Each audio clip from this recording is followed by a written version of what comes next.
Welcome, I'm your host, Malcolm Gallagher. From our BizVision studios in the UK, you're watching the BVTV network. I've got to remember today to keep asking questions of my guest, as I may be too busy learning about my favorite subject, content marketing. Here at BizVision, we're committed and passionate about content, and we've just won Most Outstanding International Content Production Company in the 2021 Global Business Insights Awards. Well, we've got to be chuffed about something, haven't we? But it's no time to sit in our laurels. My guest today has created content for the likes of Uber, Mercedes, Pepsi. He founded Capital Content in 2017 with the vision of helping organizations grow through social-first storytelling, and that's content at its best. So let's get all of us producing more effective content by meeting Gary Gumbleton. Welcome, Gary. Thank you, Malcolm. Thanks for having me. Hey, it's good to talk to you. And it's a bit chilly up here in the Northumberland today. I suppose you're settling down to the sunny climate in Surrey. Is that correct? Yeah, I mean, it's sunny, but it's still about 6 degrees, right? I think yesterday we had a full-on snow shower. So, I mean, wow. April, classic April weather, right? Yeah, no, I think this is great because it looks like we're going to reverse, and all you posh people down south are going to get the bad northern weather, and us people in the north are going to be luxuriating in Riviera sunshine. That's right, yeah. Yeah. Well, come on, I can put that out in my next content, and there'll be somebody who'll believe me, won't there? I'll be chatting to Gary in 3 parts. First, I'll ask him his definition of effective content. In part 2, I'll ask him about the emerging trends in content. And in part 3, I'll ask him about how business should go on about producing customer attracting content. But Gary, before we get started on my 3 parts, can you please briefly tell us who is Gary Gumbleton and why your passion for content? Oh, and what do you do at Capital Content? Okay, cool. So who is Gary Gumbleton? I mean, that is a question and a half, right? Ooh. So I am the founder, creative director here at Capital Content, and we are a digital agency. So we, like you mentioned, we're social first storytellers. We create video content that both looks good and works well for businesses, and to help them achieve their objectives, specifically using video content. So that's kind of me. That's what I do. But really, the reason that Capital Content exists is because that's what I felt my calling was. Right? I felt that I was helping businesses or helping friends grow using content. I was a creative behind the scenes, and I had a hooky copy of Photoshop, and a lot of people say, a lot of agency owners say that they kind of bless their career to getting a hooky copy of Photoshop when they first started 20 odd years ago. And actually, that is totally true. That's now how I own my own agency, because I got a free copy of Photoshop that I downloaded from LimeWire 20 odd years ago. Yeah. Oop. I did that something. Yeah. Go on. So yeah, I mean that's us. That's what we do. We, like I said, like you mentioned, we create content for a whole bunch of brands as well as businesses, because it's no longer the BBCs and the Netflixes that are creating content out there. It's kind of the hairdresser on the high street, right? Yeah. They're making all of these little 30-second clips, and that's what we do. That tier 2 social content, from the 29-second videos to the half-hour documentaries. Yeah, so important those ones are as well, because they're letting the smaller business have an opportunity of competing with the big boys, aren't they? Absolutely. I think there's platforms out there, and the cost, and the agencies like us that empower smaller businesses to be able to create content and compete on a level playing field. Yeah. Okay. Gary, let's start with part 1. Content is all around us, but I see much of it as time wasting to read, watch, or listen.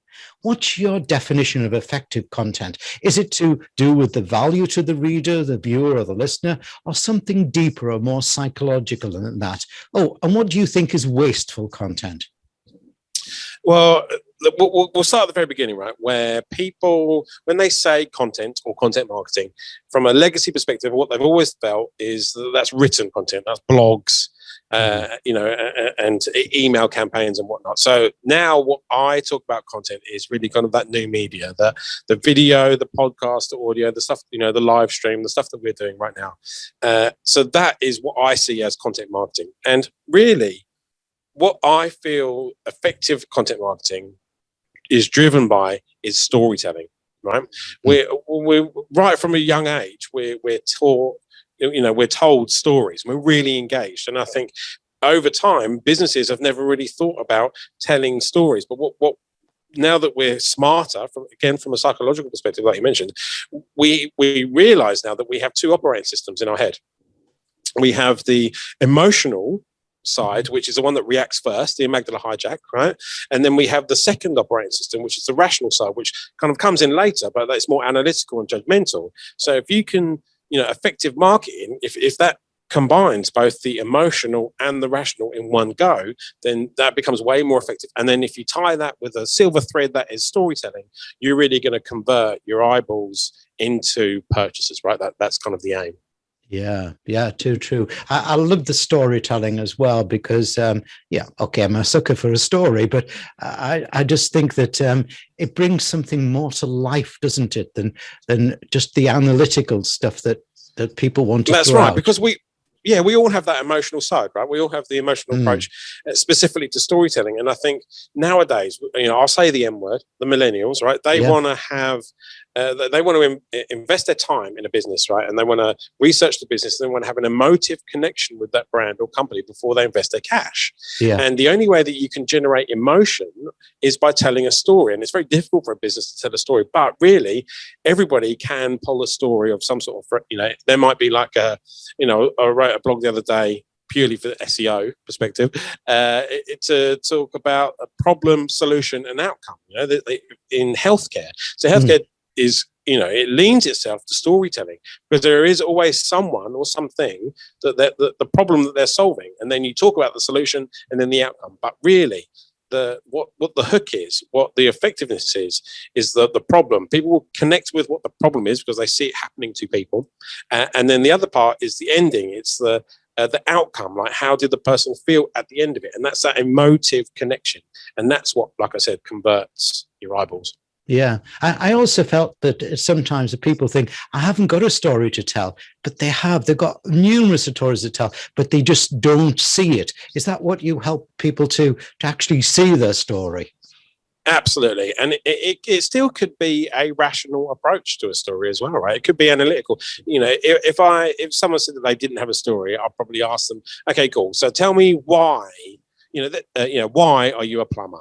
Yeah, right? Yeah. So and it might be because, well, my dad was a plumber. Boom, there's your story, right? Tell me 40 years, man and boy. It used to be Morris and Sons, it used to be Morris. Now it's Morris and Sons. And my boy, who's now 12 years old, he'll probably take on the business after me. Bang, there's your story. Let's talk about that for 20 minutes, and then we cut out little sound bites out of that 20-minute interview and make a 1-minute video because it's all about batch creation or episodical content. We want to see a video every week, just like we did 20 years ago when we were watching, Neighbours at 3:30 when we got home from school. We watched that every day at 3:30. Then we kind of went into that binge culture where we watched 30 episodes on a Sunday when we're hungover sitting on the couch. But now we've kind of gone, full tilt where we're watching episodical content same time every day, but a lot shorter. It's that 30-second episodical content that brands or businesses should be pushing out every day. Yeah. Okay. So I think we just sort of summarize that part there and say, Gary, that everyone's got a story to tell, and don't think that your story is not important to somebody. Yeah, and I think, and we might touch on this a little bit later, if you are going to tell a story, if you are going to create content that you want to be effective, then you need to make content for your audience, not for you and not on your product, but it's for your audience. The BBC, I mentioned this in a different meeting the other day. The BBC don't send Attenborough out to the Galapagos Islands because they love watching videos of turtles. They know we like watching videos of 100-year-old turtles, so that's why they create that content. Yeah. And also we like to listen to that strange voice that he has. I know, right? He no longer goes overseas. He's just a voiceover artist, right? And that's all he does. Yeah. Now, Gary, before we move to part 2, I'd just like to remind viewers and listeners of your URL. Obviously, viewers, you can see it on the screen behind me, the website address. Listeners, let me spell that out to you. It's capitalcontent.co. Now, I've not made a mistake there. It's .co. So listeners, again, capitalcontent.co. Gary, time for part 2. As I said before, content's all around us, but I see changing trends, especially towards video, like we've been talking about and like we're doing today, especially long form informative video, which we've done over 500 plus since last March with thousands of viewers. Now, if a picture can tell 1,000 words, then I'm saying, imagine how many a video can tell. What do you see as the emerging trends in content format and storytelling style that marketers need to note and be thinking about? So go on, get out Gary's crystal ball. So, yeah, let's just take that phrase for a second. A picture tells 1,000 words, right? Absolutely. One picture will tell 1,000 words, but a video, what we don't want to do is tell 1,000 words, right? Because no one can be bothered anymore. No one wants to read 1,000 words. People don't read blogs. We write blogs for the bots, so it's good for SEO, right? And I think the reason that you create video content is to build a relationship or to build trust with the viewer or consumer or whoever it is, In a post-pandemic era, video is the next best thing to be able to meet your customers. Right now, we can't meet face-to-face. So what we're doing, like we are right now via video call, we are building trust via video. So people know that video is the next best thing.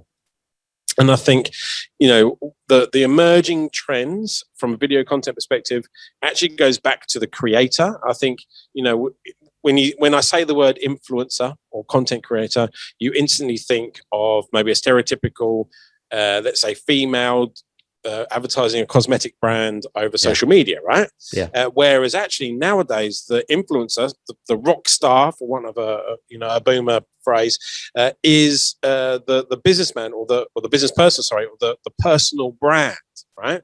And I think the product that you're pushing is not the cosmetic brand, but actually you as the brand itself, right? You are that personal brand. And I think what people overlook is, when you go to post out, let's say you lost your job because of COVID, people post out over LinkedIn, I'm open to work, I haven't got a job. No one's going to engage with that post if that was the first time you ever posted. And I think the video content specifically, or your approach to video content over LinkedIn, is the digital version of dressing for the job that you want, not the job that you have, right?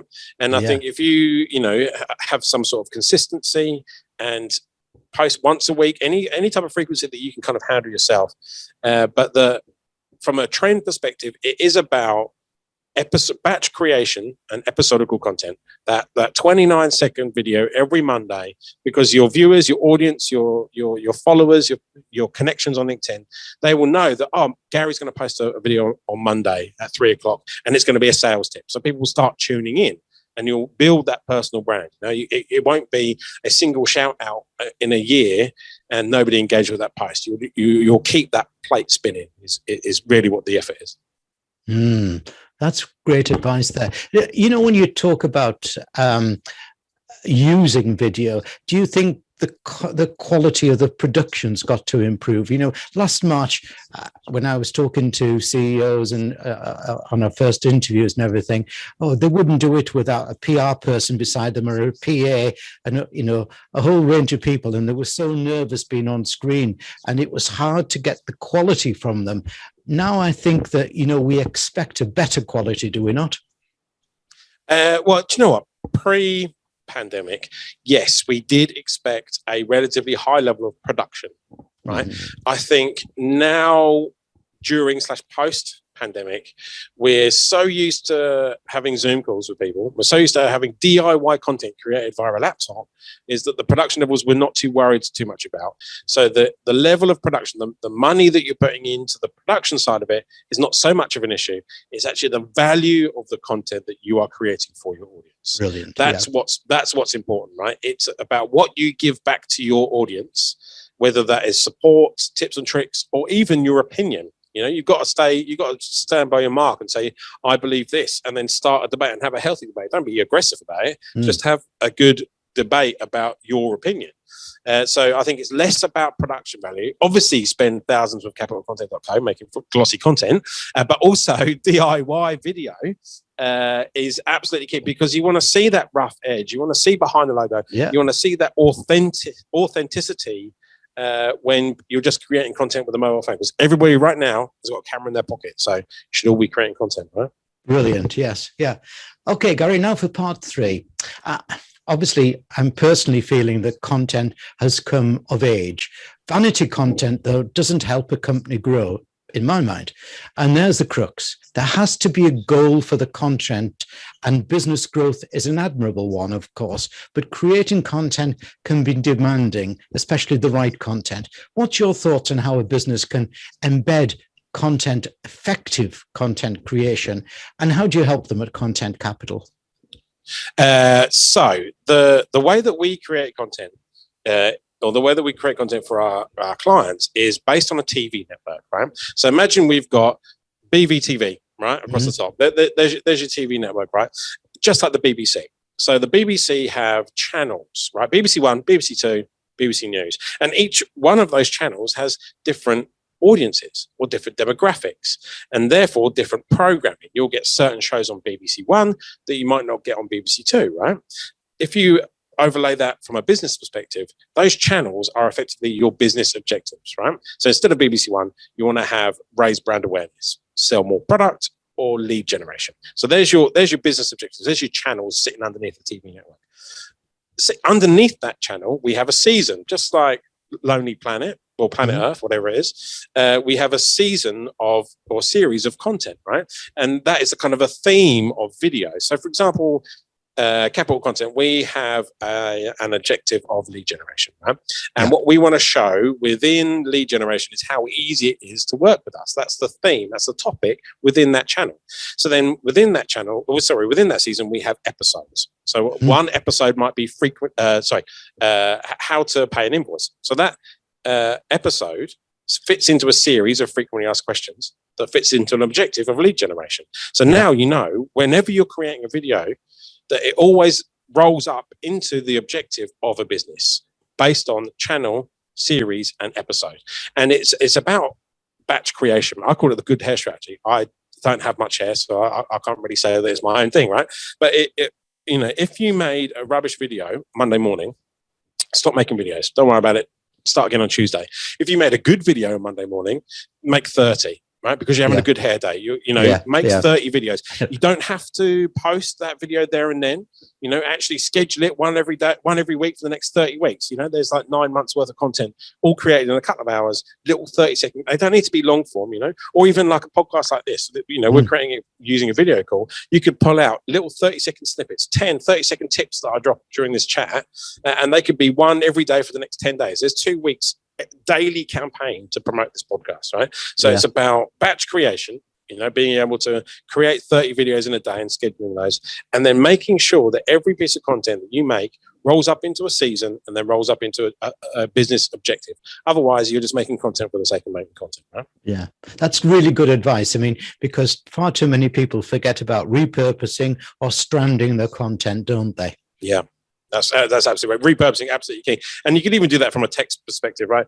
No, you can copy yourselves. You can post a text-based post on LinkedIn 3 weeks ago, and you can post that same thing again, because people will forget. People have short memories. You can post that thing again, and if you know what worked well in that post and what didn't work well, just slightly fine-tune it. Maybe add an image. There's a brand new post. Brilliant. At BizVision, we're rather proud of what we've been doing about our content creation, but it's not about us. It's about you, our viewer or listener. It's about bringing value and insight to you, especially in what you would regard as a fair exchange of your time. I trust we've achieved that today with my great guest, founder of Capital Content, Gary Gumbleton. Thanks, Gary. Thank you, Malcolm. Cheers.